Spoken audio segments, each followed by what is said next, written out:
spot one, right? That's insane. And that's really what life is about. It's spotting the opportunities. It's saying that I want to outwit, but if I can't, then I'm going to have to outplay. I'm going to have to outplay strategically. So even though I'm stepping in the field of the unknown, where I know that a lot of people have way more experience than me, a lot of people are so much better looking than me if I'm in the dating pool, I'm going to have to play to my strengths and I'm going to have to play strategically. Hey everyone, welcome to the RLT podcast, where we share some real life tools, tips and tricks to help you not only discover but also reach your ultimate goals. Ladies and gentlemen, welcome back to the Real Life Tips podcast. This is episode number 42. I'm your host Mano. Joined by Leon as usual. Does that sound better? So much better.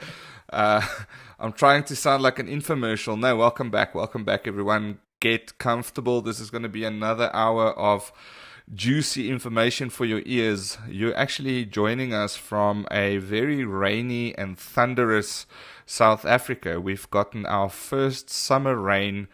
Well, this is actually spring rain, I would say, but this is beautiful weather, nice and warm night out. It's thunder and shower, and the only reason I'm saying that is because if you do hear any noises happening in the background, that's not my stomach. That's not whatever I ate today. That is Marno's poor post-production that's not able to actually go and edit out every single thunderstrike from this episode.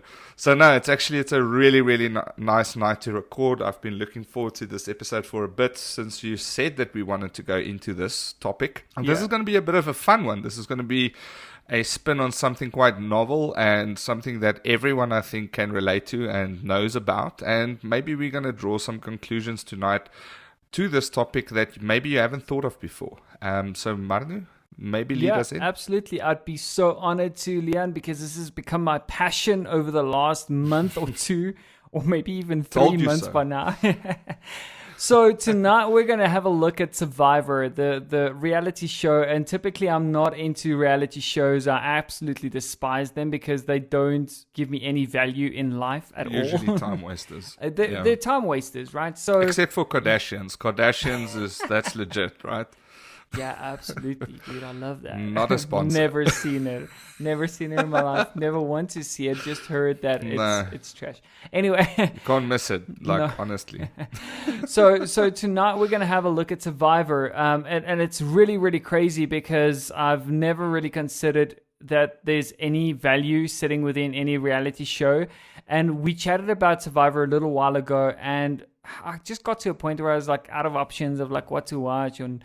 You know, that sort of like mindless TV that you want to put on whilst you're busy chowing dinner. And I know this isn't a healthy habit, but anyways, that's what I do. And I had a look at this thing called Survivor, and there was a South African version, which to me sometimes is just so funny. When there's like South African spin-offs of like American stuff. I expected it to be terrible. Exactly. And it wasn't that bad, right? For me, it was somewhat entertaining, but it was actually more intriguing. And I had to go and get addicted to it and start looking into some of the original It's worse things. than cigarettes. Absolutely, yeah. So I eventually ended up on some of the American seasons. But the point of tonight's episode is the fact that Survivor, as much as it's a reality show, it really has, and research has shown that there's so many similarities to real life and real life scenarios. And tonight, because we're all, I assume, a lot of you out there, seeing as that I was the odd one out, never really watched it. You're like that bottom 1%. Exactly. Would understand that Survivor is an extreme strategic play, and there's so much of that can actually apply to real life. There's a lot of things that come out of Survivor because it almost feels like a social experiment, don't you think? Yeah. And a lot of people walk out of that show, whether they've won or whether they lost, whether they were voted out first or voted out last, they walk out of that saying that it changed their lives. And when you listen to the explanation and when you listen to the motivation sitting behind those words, you find out that there's actually so much value that whole experience teaches you. And that's what we're going to be touching on tonight, right? It's, could Survivor be a microcosm of life? You know, how can we outwit? How can we outplay? And how can we outlast in life, Leon? Yeah, so microcosm, that's the word for today. Go and say that twice, or 3 times fast. So microcosm, obviously referring to a small version or almost like a prototype of something much bigger, right? So Survivor being a game, very resemblant of real life. Yes, and that's what the game actually resembles, is a lot of real life things and experiences and strategic maneuvers that you need to make through life and traverse harsh terrain and easier stuff and enjoy the beauty and the splendor of life, and then be, you know, whittled down to the bone with nothing left and empty stomachs and hard times. And then there's rewards, and you need to work your way up, and you get a fishing net and a fish hook, which could be maybe in resembling factor a new job or a break that you get at a job for a position that you're hunting for. And then there's the strategic plays around, are you going to be strategic, or are you going to slack around, or are you going to be the athletic buff dude that just breaks through people's faces? There's just so many facets and features of the game that's resembling of real life, and that is very uncanny. I think the moment that I realized, I actually watched the show from the very first season. So you're a very, very late bloomer. I still remember the very, very first time. It's Mark Burnett, right? I think so. Marcus Burnett or Mark Burnett? Mark Burnett. That's the founder of the show. I mean, I salute this man. He really thought it through well. If you look at the way that they cast the show. Yeah. Obviously, it's not just first come, first serve. They 100% cherry pick the contestants for an extremely interesting show. They might have, you know, a very athletic person, but he's an introvert. Then they might have a guy that's a bartender, but he's super extrovert. Then they might have a mathematician that doesn't know how to talk to people, but he can solve puzzles really well. It's just absolutely incredible how they cast the show, and they put these different people together that are completely never going to be friends in real life, but they walk away friends after the show. Absolutely. Many of them do. Many of them walk away enemies as well. There's that aspect to it as well.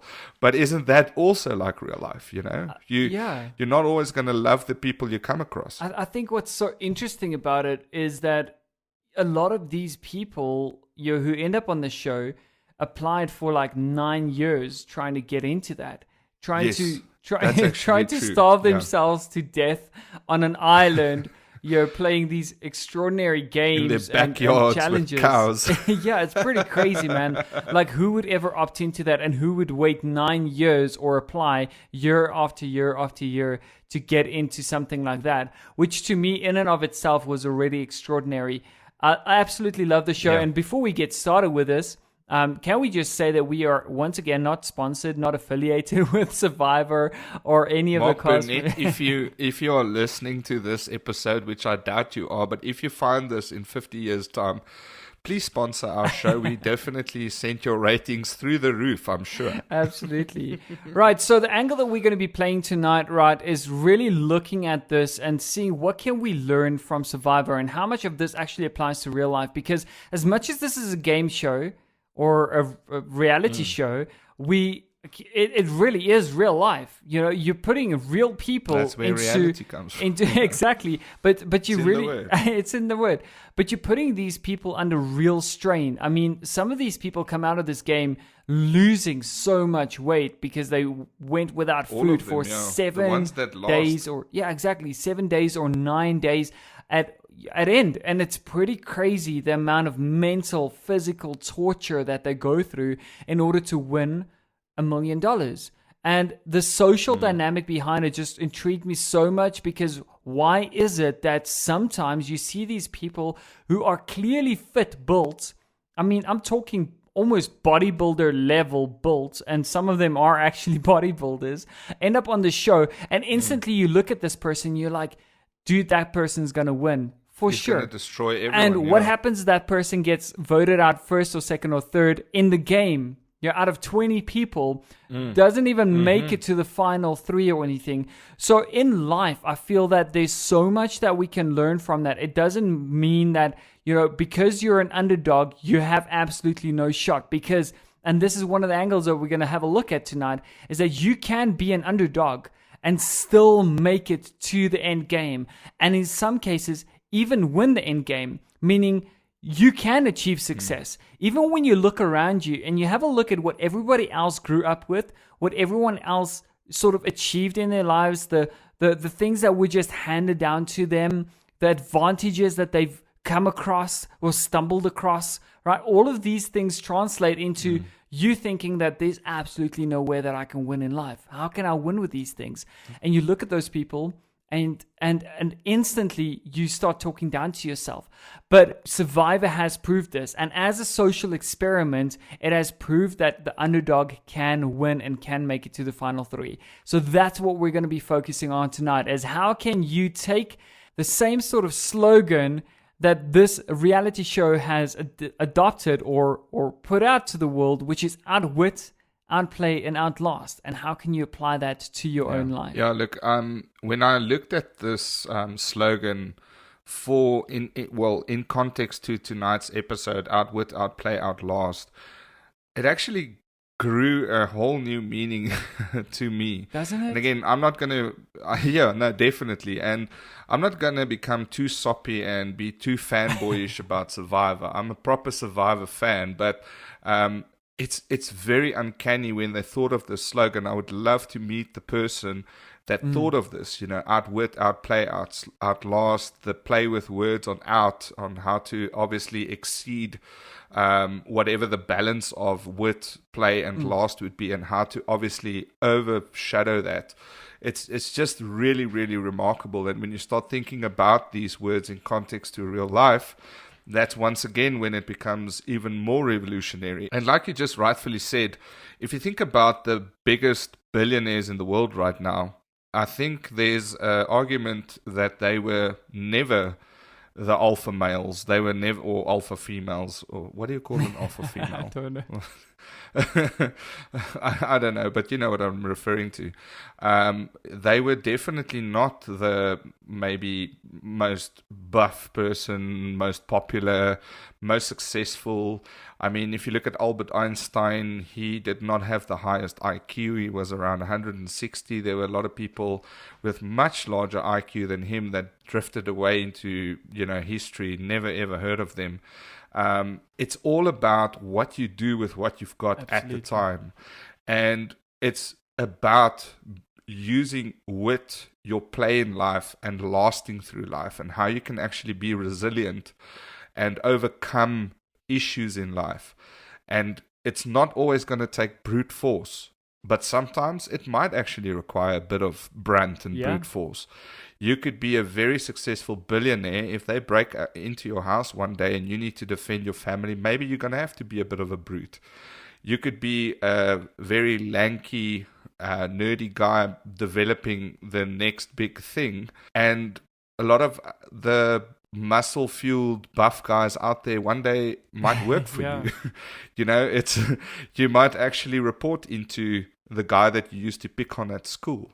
It's literally about identifying where your skill sets are very, very early on, understanding them, becoming extremely intimate with them to the point where you can use them and weaponize them against any kind of challenge that you have.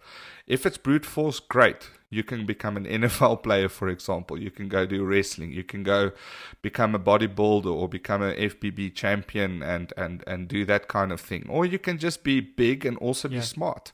We're not putting big people into a box and saying that big and fit guys can't be smart as well. But it really depends on the day, the scenario, and your set of skills, right? What you have. And it's extremely interesting in the game in the first couple of episodes, it's more or less the most interesting part of the game for me. First, they get onto the island, everyone's excited. People start making little cliques. They start going off in the bushes and they have their first discussions on how we're going to team together. How many times have you seen that those first plans actually pan out, right? And that's exactly the same in real life. You jump to very very quick conclusions when you don't have the knowledge yet, right? Sometimes in life you are presented with a new scenario, you don't have the skills yet. So like these guys are arriving on an island, fresh set of circumstance, fresh environment, new people, new strategies, and they want to just rush in. And that's where a lot of people make mistake. When you rush on the first couple of legs of the game in Survivor, more than often those people get their fingers every burnt. Single time, yeah, it's similar in real life. If you've got the skills, you've got the knowledge, you came there prepared, you know, whatever challenge it might be in real life, if you just rush in blindly because you think you've got the knowledge or you think you've got the power or you think you've got the charm to talk your way through anything, more than often that's not going to work out. It's going to take a little bit of time to simmer, to really adapt, evaluate your circumstances, evaluate the environment, look at your surroundings, sit back and literally just look into the situation and then make a very good assumption or a very good decision on what your next move is going to be. And I think what's so interesting about it, and I think what we need to do is let's break it up into 3 different parts, right? So let's have a look at the Outwit part of it before we move into Outplay and Outlast. But I absolutely agree with you. You know, you're thrown into this brand new environment and you have to adjust. And in life, that happens every single day. You have a brand new challenge. You have to try and figure it out for yourself because there's not always someone there to help you with it. There's not always someone there to tell you exactly what the answers are to life, right? People can give you guidelines. You've seen guidelines in the past by watching these previous episodes or by listening to others people's advice or listening to others people's experiences by listening to podcasts like this one. But you still don't have the answers. You still kind of have to like piece the puzzle together. And I think Outwit plays a massive part in our lives as well. So in the game of Survivor, as you all know, or most of you would probably know, is that you have to constantly be making friends. And to make friends, you have to constantly charm people. And I think in real life, that really translates into think about any situation. And I think it's such a difficult balance to achieve here, right? Because as much as I'm a person, I don't want to focus my core decisions of life and strategies in life on what other people think of me. At the same time, I need to sort of accept that other people will have some form of control over my life, whether I like it or not, right? And in that sense, think about it when you go and apply for a job. If you just walk in there and you're like, I don't care if they like me, you know, I am who I am, you're never going to get that job. Maybe you do. And if you do, kudos to you. And you're probably in the right place right now because I've landed jobs like that where I just said, you know what, I'm not going to cut my hair. I went through this long hair phase. I went into interviews and I was just being me. And people accepted me in not all positions that I applied for accepted me for the person that I was back then. But to those jobs that actually came through for me and to those organizations that said, you know what, we don't care what you look like in terms of long hair and you've got the lip stud or the earring or the tattoos or anything. I don't care about that. We want whatever is inside your mind. We want your work ethic and all of that, right? Skills. To some extent, people still play a massive part in our lives. So how important, Leon, is it in life to outwit those people around you to make better friends? That's the interesting thing. You just mentioned, physical characteristics that could make one less charming. It all depends on the audience. You know, it really all depends. It's what's that old saying? Beauty is in the eye of the beholder. Absolutely. You know, it really depends. If you look at, for example, an organization like Google, you're going to find a lot of people. Actually, we both come from software-based backgrounds. The people and the smartest, highly paid people in our organizations are not the white-collar type. They definitely are not. They've got tattoos, lip piercing. Some of them rock up at work with their slippers and their pajamas on, and they literally stay overnight just coding and stuff like that. Being witty or being charming or the receiving end of it is different to different people. If I'm a conservative person and you come to me with lip studs and tattoos, yes, of course, this is not going to work out. But you might come to a Harley Davidson shop and you'll land the job straight away because you fit in with the culture. You might come to an interview like a software-based company where they know the people that usually get involved in software-based companies are very alternative, maybe very isolated, maybe some of them are very unique, if I can just call it like that. And that is appealing to them. And the funny thing about wit is, if we talk about the charm, which is an important aspect of outwitting people, the whole idea of charm is to get people to do things that you want them to do, or to do things that you need them to do. All right? Absolutely. Similar in the game. The only reason Survivor's a very selfish game. At the end of the day, yes, it results in a lot of real friendships and stuff at the end of the day, but the point of the game is to win the $1 million and to actually be the ultimate survivor, and then come back on when there's reunion shows, etc., and become like ultimate survivor, etc.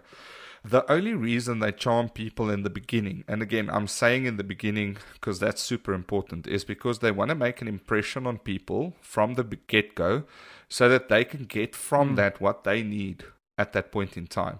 Yes, that can blossom into a real friendship or something truthful later on. I'll give you a real life example.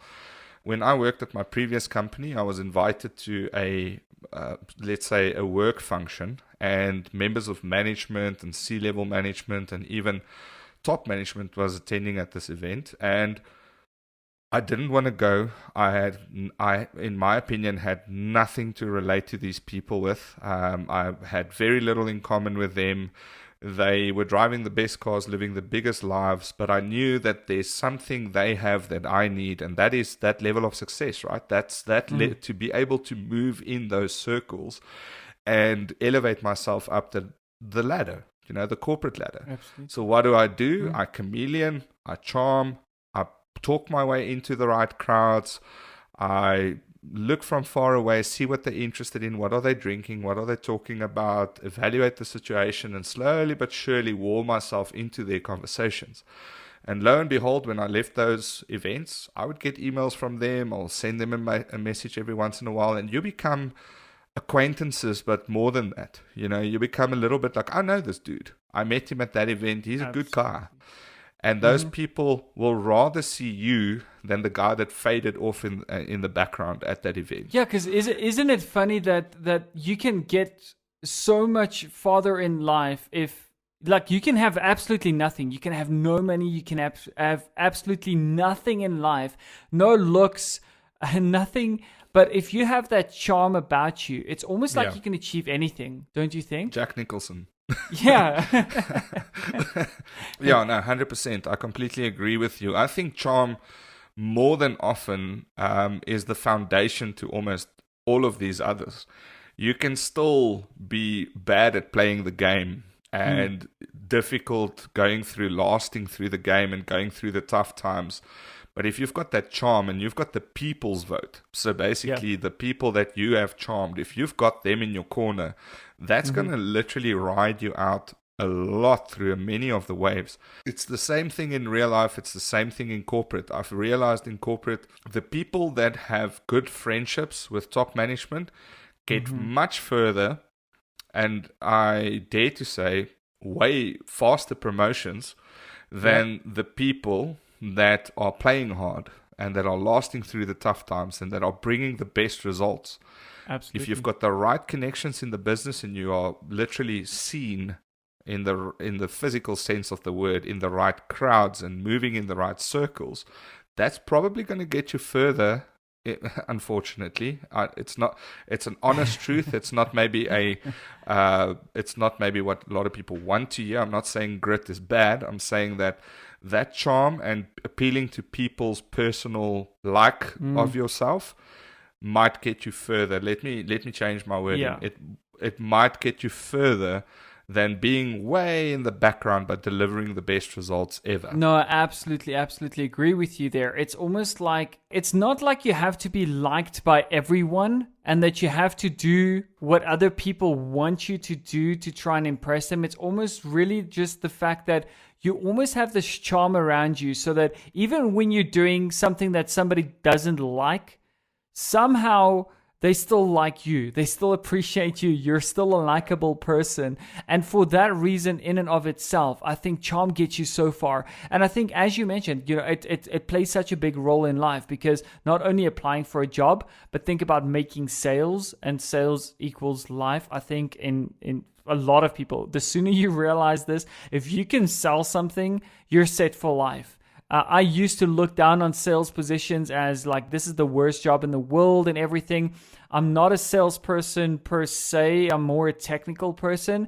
But sales, if you figure that out, you constantly have to sell yourself to people. You constantly have to sell your ideas onto others, because they need to opt into whatever it is that you believe in, right? To achieve anything in life, you need to be selling, and you can only sell effectively once you have this charm about you, hence the outwit. Think about when you go and hunt for a girlfriend or a wife. I remember when I was still in my single years, it was super cutthroat out there, man. I won't ever go back to those times. But before Tinder. It was the days before Tinder. Even Tinder, man. Like, I tried that out for a little while, but it's super cutthroat. You have to be super charming, man.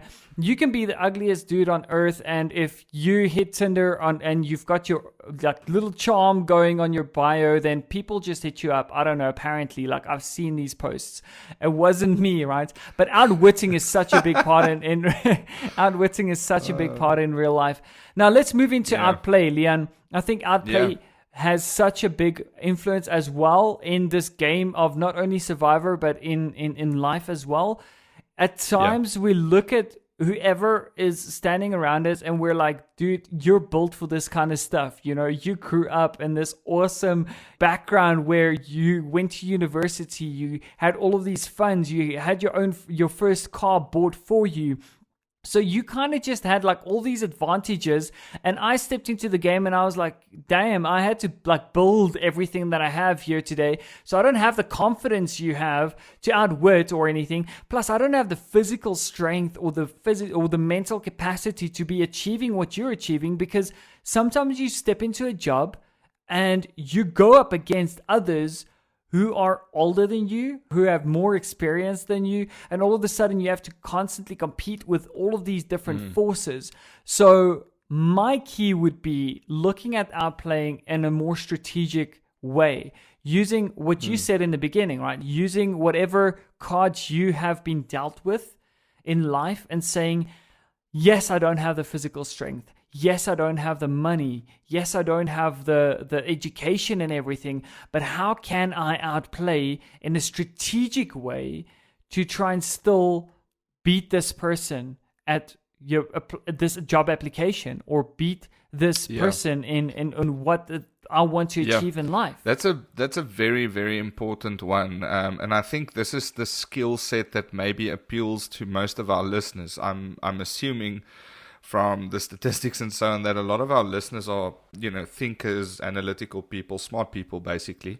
That hopefully reflects well on us as well. But a lot of people out there might not find themselves naturally charming. I think I personally, for example, I don't find myself charming. I think I do well enough in that sector to get ahead in certain circumstances. You're super charming. Like everyone that knows you, who listens to the show, would be like, Leon, come on, man, dude. Stop it. No, but honestly, I've been out-charmed many times before, and I promise you, when that fails, you can always outplay your peers. And that's the interesting thing. A couple of years back, and again, I'm going to be really, really paraphrasing now, but I read the book Shoe Dog about Nike and how all of that started and all the challenges that was faced in order to get Nike off the ground, or Nike, depending on what side of the world you're listening from. And the only way that was ever won, and that was 100%, they did not have the charm. They did not have the Outlast, because they literally were living and sort of like hemorrhaging money at some point in order to keep this thing afloat. but they were just better. They were just purely better. The product was better. Everything about the solution was much better for the audience, for the runners, for the athletes. They knew where to get the right people to wear those shoes in front of the right crowds, in front of the right sponsorships, and that's how they got big. And they did that brick and mortar, hand over fist, and that's how they got ahead. That's how they started winning. I wouldn't say win because I don't know who's going to listen to the show, but but that's how they started outperforming the likes of, you know, New Balance and all the other big brands. It was purely because of the grit that they applied in developing the shoes with science and testing it properly out. They weren't funded to the neck. They weren't. They couldn't compete with the Chinese and the Taiwanese importers because they were just bringing in product at a much less price, developed in large factories. They had to literally make some of the stuff and some of the, you know, sneakers or running shoes at the time, literally from their pockets, but they knew they had a much better product. And that won them the race at the end of the day. If you look at Nike right now, I would consider them quite successful. Yeah, I mean, the outplay of that situation, Leon, is just absolutely astonishing, because if we have a look at it really objectively, what that really meant is that they had to play strategically. It's not like shoes they didn't reinvent the wheel. They just improved it, right?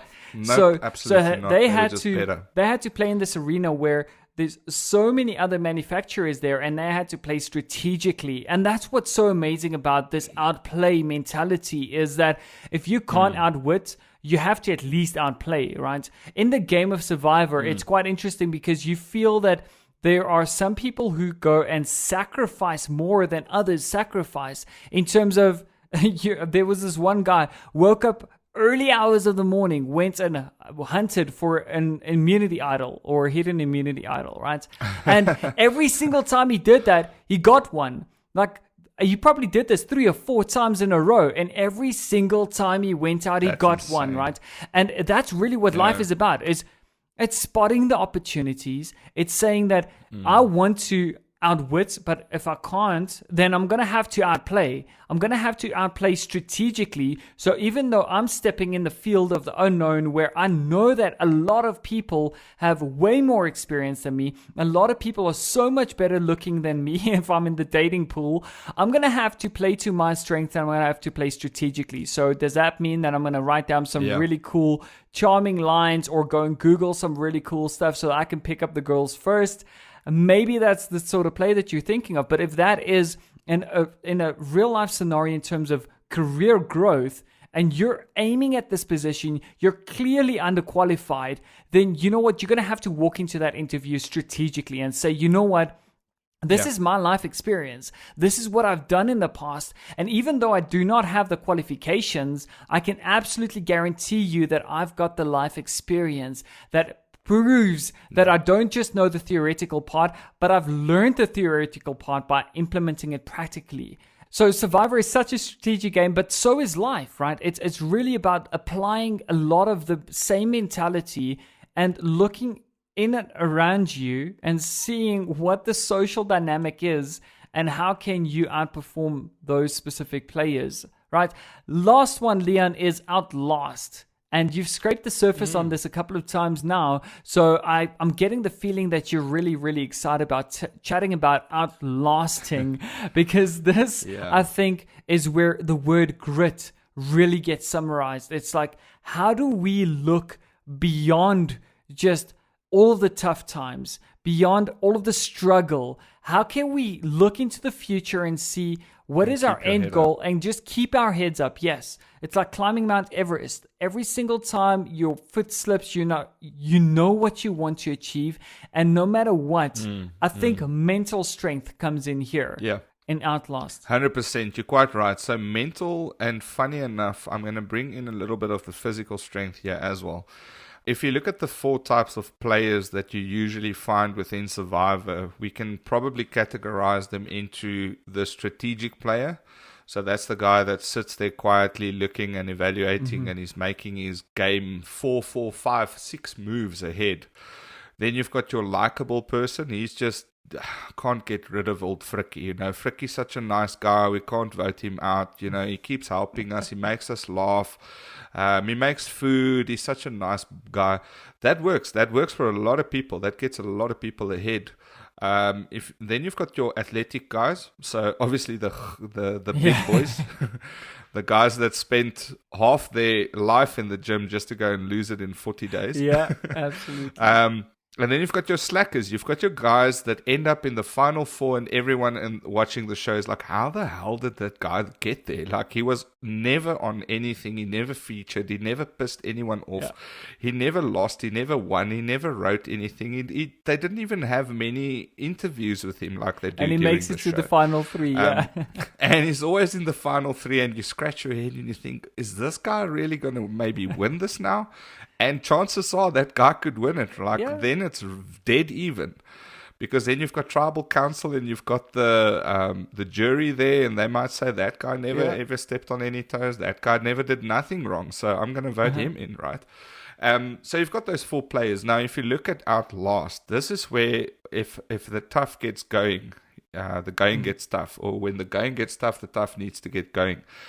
And this is where I find a lot of people lose out, and I put myself into the losing out category here. I am easily disheartened by uphill battles.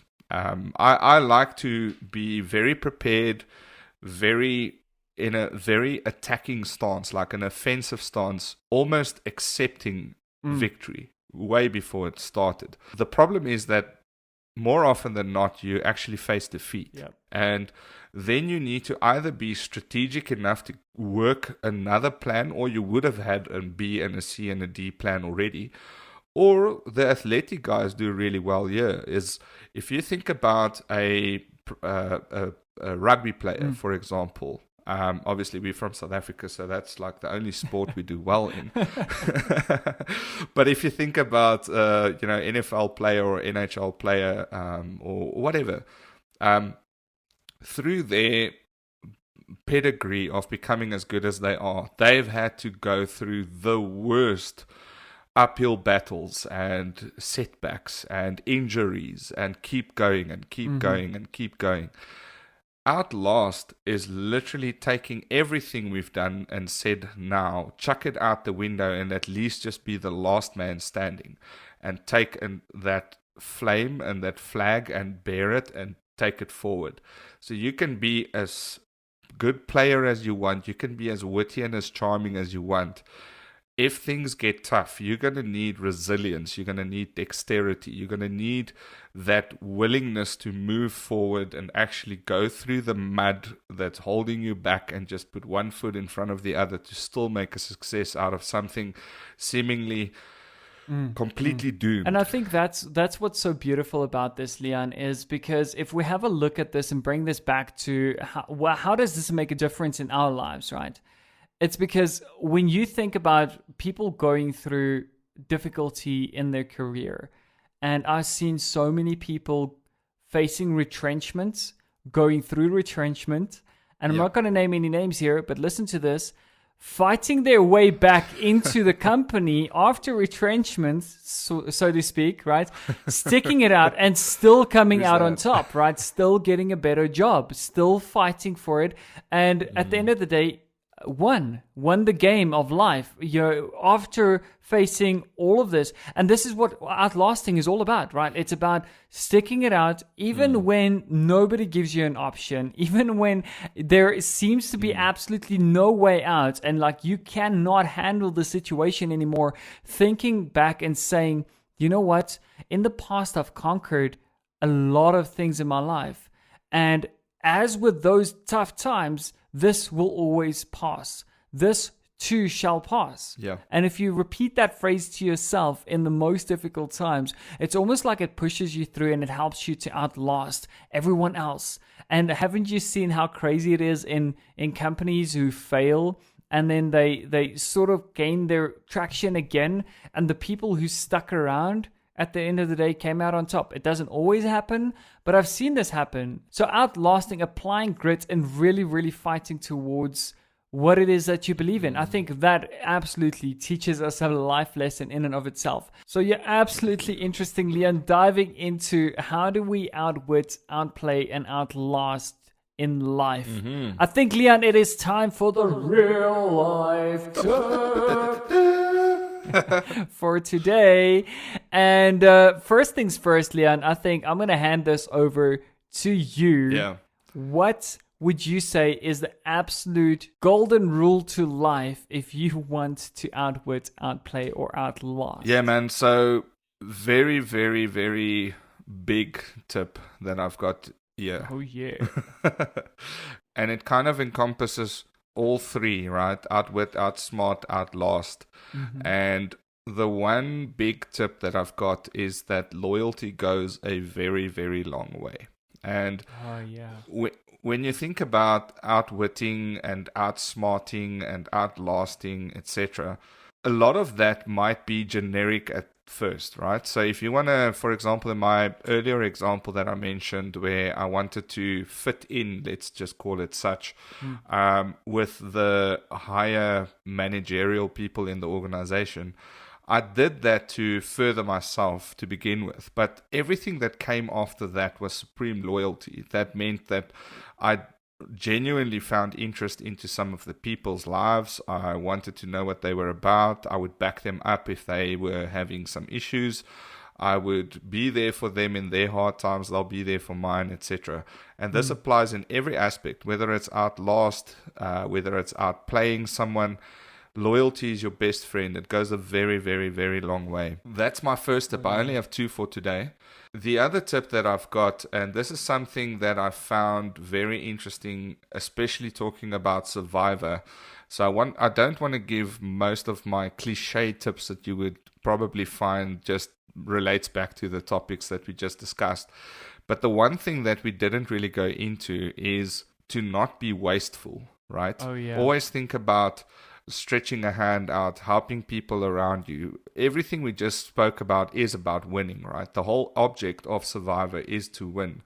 But if you think about Survivor and the way that they eventually run out of food, they run out of supplies, morale gets low, people start to struggle with the actual physical aspect of the game. The same thing's going to happen in your real life if you are being wasteful about the currencies in your life, so to speak. So the currencies being friendships, your career, your advancements that you are making, your skill sets, your maybe you're busy studying, etc. Don't take those things for granted. Don't be wasteful. Don't throw them to the side. Always be very cognizant of the fact that these things are finite. These things can run out. These things are not guaranteed. And you have to really play the game, be humble, don't be wasteful, and be loyal to the people that you do bring into your inner circle. Yes, play the game, play very hard, play to win, and always feed yourself first. But then 100% don't be a douche about it. So still spread the love, still bring people into that circle. If you've moved yourself up one level and you've got a mate waiting for a break, bringing up the ladder with you. You know, if you've got people needing guidance, provide that guidance. Show them what you do. If you have knowledge that you know people are just lacking that one little thing to get ahead in life, share that knowledge. Don't hold it against your chest. That, I think, I love that. It's something that I try to apply in my life very, very much, and it's unfortunately not something that's just prevalent in everyone. That is beautiful, and I'll tell you why I say that, Leon, is because I've realized so many times in my life, if you ever sat down and thought back to, I wish I was a little kid again, or I wish I was 18 when I just moved into my first apartment, and I was like, just enjoying life and all that. And all of a sudden, I hit this realization that 10 years from now, I'm going to feel the exact same about my life right now.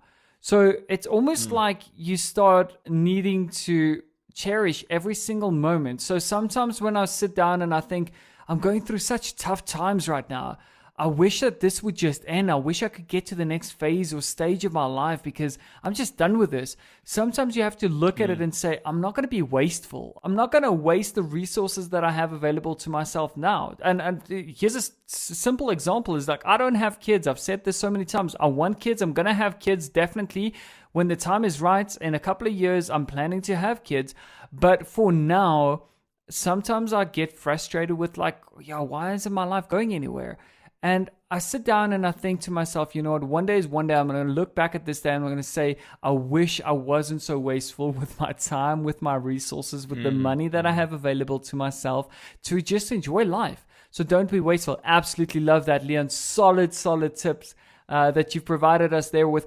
I think from my side, one of the first ones that I have, and I just have maybe two of them that I want to quickly throw out there, is in the game of Survivor, you always end up at the final tribal where they have to sort of vote who they think should win the $1 million.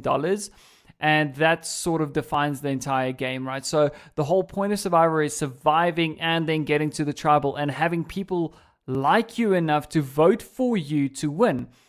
But in life, much like in Survivor, I've seen that in Survivor, people get so caught up in other people needing to like them. So yes, charm is a big thing, but you got to play it so subtly that you can't be focused on who goes to the jury, because if you constantly are focused and obsessed about who's going to be sitting on that jury and what are they going to be thinking about this game that you're playing, you're going to get so in your own head about the whole thing, that you're going to end up screwing up your own game. Yeah. So here's my one tip is focus on the game that you're playing and not on impressing everyone else. And I know this might sound a little bit cliche, but hear me out, right?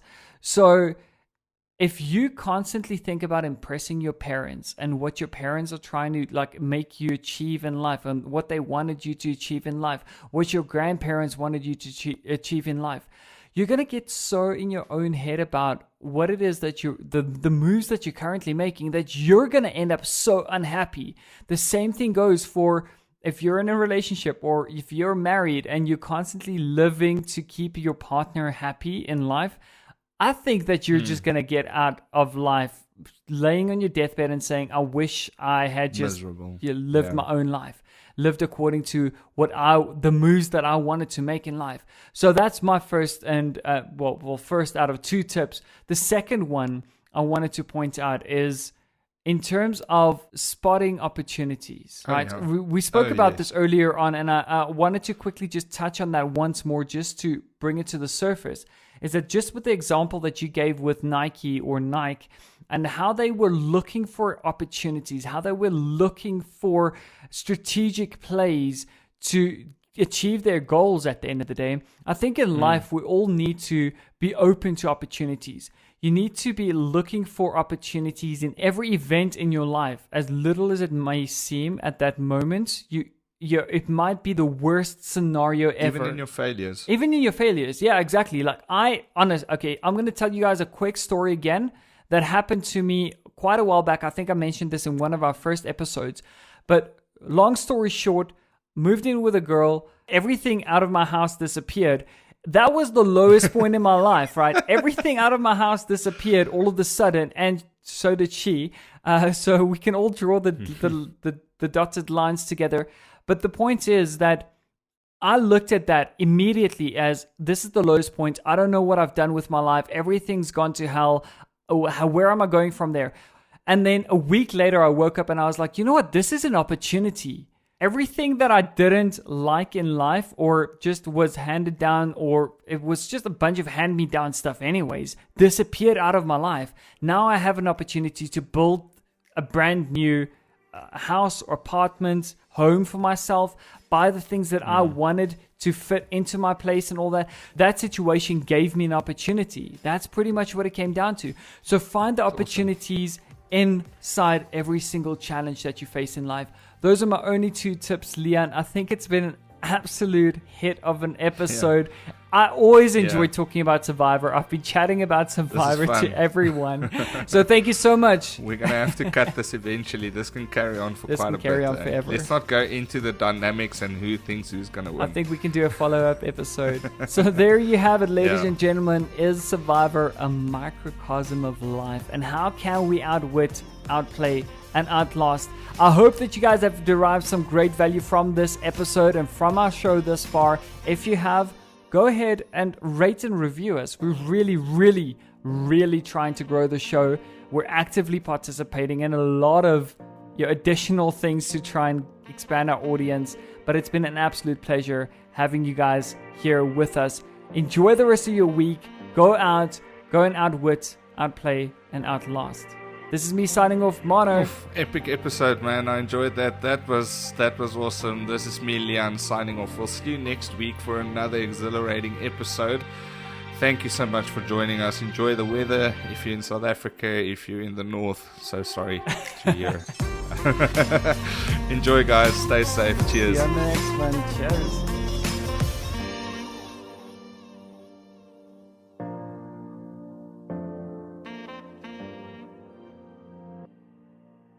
What's up, guys and girls? If you've derived some great value from our show thus far, please take a second to rate and review us on the platform that you're tuned in on. This will really help us to grow the show and reach more and more people, to spread the positivity and change more and more lives. So it will literally just take you a second to rate and review us, and who knows, perhaps you could directly be responsible for changing someone's life today. We look forward to seeing you guys in the next one. Until then, cheers.